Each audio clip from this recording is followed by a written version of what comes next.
Qu'est-ce que t'attends mal? J'ai jamais vu un mec attendre aussi mal que toi. Oui, ben ça va avec ça maintenant.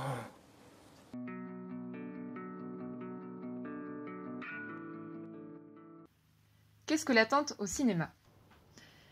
D'après le dictionnaire de la langue française, l'attente se définit avant tout comme l'action de rester jusqu'à l'arrivée de quelqu'un ou de quelque chose, ou bien comme le temps pendant lequel on demeure ainsi. C'est ainsi l'action de demeurer en un lieu jusqu'à ce que quelqu'un ou quelque chose arrive. Exemple, on attend la fin du confinement. De ces quelques approches du mot attente, il faut retenir deux choses. La première est que l'aspect temporel de l'action d'attendre est lié à une dimension spatiale. Attendre ne peut se faire, semble-t-il, que dans l'immobilité et la fixité. Attendre en mouvement ne serait plus vraiment attendre. La seconde, c'est que l'objet de l'attente est à chaque fois défini de manière très imprécise. On attend quelqu'un, ou plus vaguement encore quelque chose. Mais l'attente n'est pas simplement une action paradoxale qui suggère l'absence du mouvement ou de la personne, ce sont aussi des sentiments. L'attente nous renvoie à la durée, au temps ressenti comme différent du temps normal, comme plus long, plus intense ou plus ennuyeux. C'est une preuve de l'élasticité du temps. Exemple, on attend qu'un cours interminable se termine. L'attente est ainsi rarement connotée positivement. Elle sera plutôt angoissée, anxieuse, cruelle, désespérée, ennuyeuse, énervante, fébrile, fiévreuse. La notion d'attente entraîne souvent un choix d'adjectifs péjoratifs, et l'attente ne serait donc que rarement souhaitable ou désirable. L'attente serait le plus souvent un état dans lequel on se trouve plongé malgré soi. Et au cinéma, l'attente semble être, à première vue, totalement anti-cinématographique. En effet, lorsque l'attente renvoie à l'absence d'action, l'absence de mouvement, et n'est que la permanence d'un état, le cinéma, pour sa part, a précisément vocation à représenter le mouvement. Le cinématographe, étymologiquement, est ce qui permet d'écrire le mouvement. Il est donc associé à l'action, au dynamisme, au changement, au défilement. En 1936, l'écrivain Georges Polti recense les 36 situations dramatiques possibles au théâtre dans un livre judicieusement appelé 36 situations dramatiques. Marie-France Brise-Lance reprend cette liste dans son ouvrage intitulé Leçons de scénario et montre qu'elle s'applique aussi parfaitement au scénario de cinéma. Et alors que des verbes comme sauver, implorer, se révolter, détruire, conquérir font partie de la liste, attendre, lui, n'y figure pas. Quel serait alors l'intérêt d'attendre au cinéma? C'est-à-dire de faire attendre les personnages et par identification les spectateurs. Car on doit distinguer deux niveaux d'attente qui sont pourtant intimement liés. D'un côté, le sentiment d'attente du spectateur, de l'autre, la représentation même, dans le récit cinématographique, de l'action d'attendre. L'attente, créateur de suspense. En réalité, on attend bien plus qu'on ne le croit au cinéma. Car l'attente du personnage et du spectateur est un élément clé dans la création du suspense. Celui-ci se définit comme le sentiment d'attente angoissée que peut éprouver un lecteur, un spectateur ou un auditeur parvenu à un moment décisif de l'action et tenu en haleine sur le dénouement de celle-ci. Une deuxième définition, non plus centrée sur le récepteur, adopte un point de vue narratif.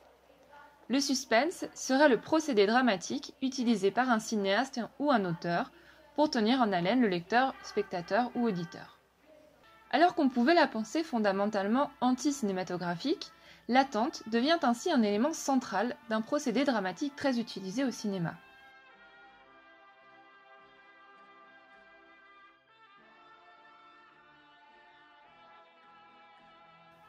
L'attente peut être brève, ponctuelle.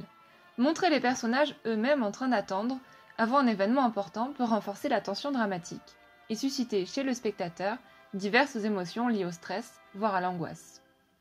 Certains éléments d'attente sont d'ailleurs devenus des clichés. Le réalisateur va jouer avec notre ressenti et faire monter la tension. L'attente atteint ainsi son paroxysme et laisse le spectateur tout chamboulé entre l'angoisse et le désir d'accomplissement. Habile. C'est le cas des films d'angoisse. Dans La Féline de Jacques Tourneur, le suspense de la scène vient de la suggestion et de l'attente. Ici, le monstre ne se montre pas. Il s'écoute, se ressent, s'attend. L'angoisse du personnage monte à mesure que son attente se prolonge, ne parvenant pas à distinguer réellement la menace, pourtant bien présente.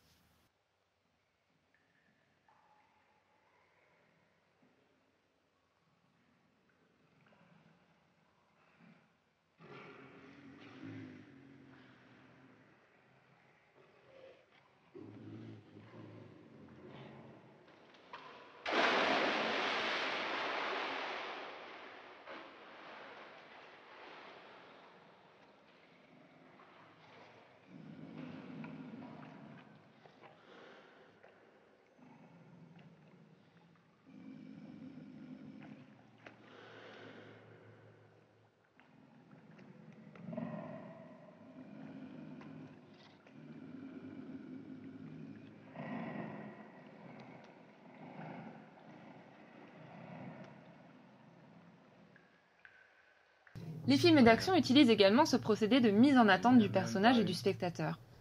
Ce qui pourrait passer pour paradoxal ne l'est pas en réalité. L'attente est souvent brève, mais efficace pour renforcer le caractère dramatique de l'action.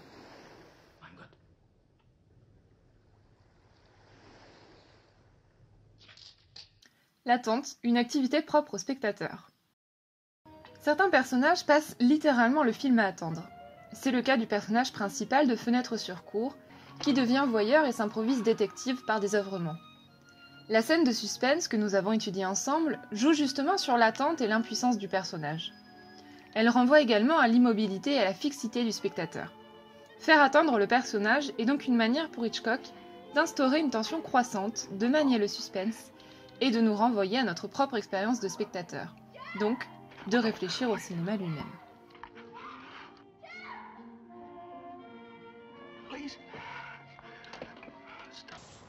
De même que Fenêtre sur cour, le court-métrage de La peur petit chasseur de Laurent Achard propose une dérangeante expérience de cinéma. Ici, tout le monde attend. Le plan séquence n'en finit plus. Le temps est suspendu, cyclique, rythmé seulement par les allers-retours des protagonistes qui errent plus qu'ils n'avancent.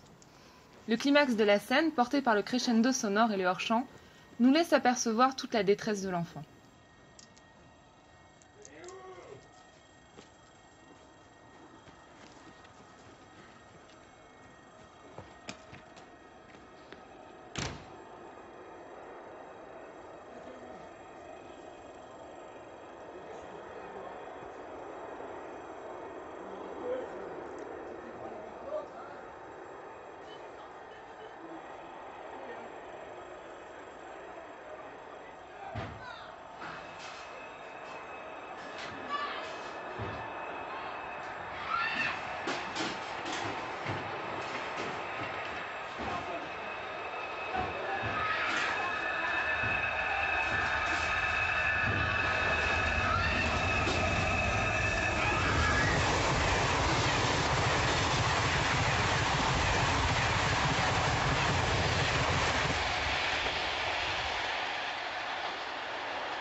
La caméra, elle, reste désespérément fixe, lointaine, comme pour nous renvoyer à notre position de simple spectateur, impuissant face à la violence de ce quotidien. Filmer l'attente permet ainsi au réalisateur de montrer toutes les répercussions indirectes de la violence conjugale, en nous identifiant à l'enfant, spectateur malgré lui, de la situation. L'attente, une expérience de cinéma. Certains films prennent le parti de filmer l'attente pour elle-même, comme une fin en soi. Et c'est doublement délicat, puisqu'elle est d'abord, comme on l'a dit, une expérience plutôt négative et peu propice au médium cinématographique. Étudier l'attente au cinéma, contrairement à ce que l'on peut penser de prime abord, offre donc de nombreuses pistes de réflexion. Et j'en développerai une que je trouve particulièrement intéressante. L'attente au cinéma, l'attente du cinéma. Car certains cinéastes n'hésitent pas à mettre en scène le dispositif cinématographique lui-même. C'est le cas des courts-métrages Une belle journée de Takeshi Kitano et En regardant le film de Zhang Yimou, réalisés tous deux pour fêter les 60 ans du Festival de Cannes. Dans Une belle journée de Kitano, l'expérience de cinéma est individuelle. Un homme, seul, se rend dans un cinéma perdu au milieu de nulle part. L'attente de la projection est signifiée de manière simple et efficace par le tas de mégots par terre et la nourriture jetée peu à peu au chien, qui a l'air de s'en désintéresser royalement. L'attente amène le désir de cinéma, mais seul, et ce désir sera frustré jusqu'au bout. On ne voit que 3 fragments du film réalisé et projeté par Kitano lui-même, le début, le combat et la fin. Les dernières répliques du film projeté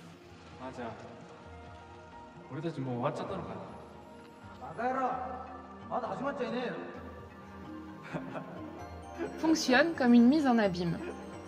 Rien n'a vraiment commencé, l'attente est déceptive pour le personnage principal, mais pas pour le spectateur que nous sommes, qui se moque des infortunes du pauvre fermier. Le court-métrage joue ainsi sur la temporalité. Les cigarettes ont une durée de vie, un temps donné. De même, lorsque le personnage ressort du cinéma, la lumière a changé, indiquant une heure bien plus tardive. Il a donc passé une journée à attendre, dans ce cinéma, une belle journée, dit ironiquement le titre, pour rien, si ce n'est pour une étrange expérience de cinéma, qui semble le laisser aussi perplexe, voire franchement stoïque, que le vol de sa bicyclette. En revanche, l'expérience de cinéma est tout autre dans le second court-métrage en regardant le film. Le réalisateur met en scène l'arrivée et l'installation dans un petit village d'un cinéma itinérant. L'accent est ainsi mis sur la préparation de la projection. Et pour accéder au cinéma, il faut attendre. Attendre que les projectionnistes installent le dispositif, attendre qu'ils mangent, et attendre enfin que la nuit tombe. Mais c'est justement ce qui intéresse ici le cinéaste. L'attente est une expérience de cinéma, la création d'un désir commun à tous les villageois qui se rassemblent autour du film bientôt projeté.